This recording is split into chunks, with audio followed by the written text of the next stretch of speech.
मराठी पत्रकार परिषद संलग्नित जळगाव जामोद पत्रकार संघाची कार्यकारिणी गठीत. अध्यक्षपदी देशोन्नतीचे विनोद चिपळे तर सरचिटणीसपदी दैनिक मातृभूमीचे अश्विन राजपूत यांची सर्वानुमते निवड. जळगाव जामोद शहरातील विश्रामगृह येथे मराठी पत्रकार परिषद संलग्नित जळगाव जामोद तालुका पत्रकार संघ उभारणीसाठी सभा आयोजित करण्यात आली. यावेळी नवनिर्वाचित बुलढाणा जिल्हा अध्यक्ष रणजितसिंह राजपूत यांच्या अध्यक्षतेखाली व प्रशांत देशमुख तसेच वसीम शेख हे दोन्ही कार्याध्यक्ष बुलढाणा जिल्हा यांच्या प्रमुख उपस्थितीत वरिष्ठ पत्रकार अनिल पाटील तसेच श्याम तायडे यांच्या मार्गदर्शनात ही निर्वाचन प्रक्रिया पार पाडून यावेळी उपस्थित सर्व पत्रकारांनी सामंजस्यातून व चर्चेतून एकमताने दैनिक देशोन्नतीचे विनोद चिपळे यांची अध्यक्षपदी तर दैनिक मातृभूमीचे अश्विन राजपूत यांची सरचिटणीसपदी निवड करण्यात आली. सर्वप्रथम या ठिकाणी रणजितसिंह राजपूत यांनी मराठी पत्रकार परिषदबद्दल सुरुवातीपासून इत्थंभूत माहिती दिली तसेच भविष्यात संस्थेच्या माध्यमातून करावयाची कामे पत्रकारांना समजून सांगितले. असे पत्रकारांसाठी सकारात्मक काम करण्यासाठी सर्वांनी सोबत येण्याचे त्यांनी आवाहनही केले.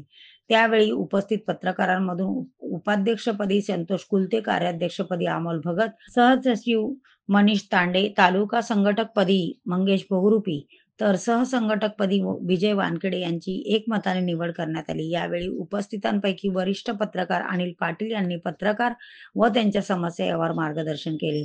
तसेच भविष्यात पत्रकार संघामार्फत पत्रकारांसाठी विविध उपक्रम राबविण्याचा मानस व्यक्त केला. यावेळी तालुका पत्रकार संघाकडून नवनिर्वाचित जिल्हाध्यक्ष रणजितसिंह राजपूत यांचे नवनिर्वाचित जिल्हाध्यक्ष रणजितसिंह राजपूत यांचे शाल श्रीफळ देऊन सत्कार करण्यात आला. तसेच नवनिर्वाचित सर्व पदाधिकाऱ्यांचे शाल श्रीफळ व पुष्पगुच्छ देऊन अभिनंदन करण्यात आले. यावेळी सर्वांनी प्रतिज्ञा घेत पत्रकार हितासाठी पूर्ण नेटाने झटण्याची प्रतिज्ञा केली. यावेळी सभागृहात पत्रकार सर्वश्री गजानन सोनटक्के, संतोष कुलते, अनिल भगत, प्रीतमसिंह ठाकूर, विनोद चिपळे, अमोल भगत, संदीप भावसार, अश्विन राजपूत, मंगल काकडे, मंगेश बहुरूपी, मनीष तांडे, श्याम तायडे, विजय वानखेडे इत्यादी पत्रकार उपस्थित होते. कार्यक्रमाचे संचालन अमोल भगत यांनी तर प्रास्ताविक प्रशांत देशमुख यांनी करत आभार वसीम शेख यांनी मानले. कार्यक्रमाचे यशस्वीतेसाठी सर्व पत्रकारांनी परिश्रम घेतले. मनीष तांडे, बुलढाणा.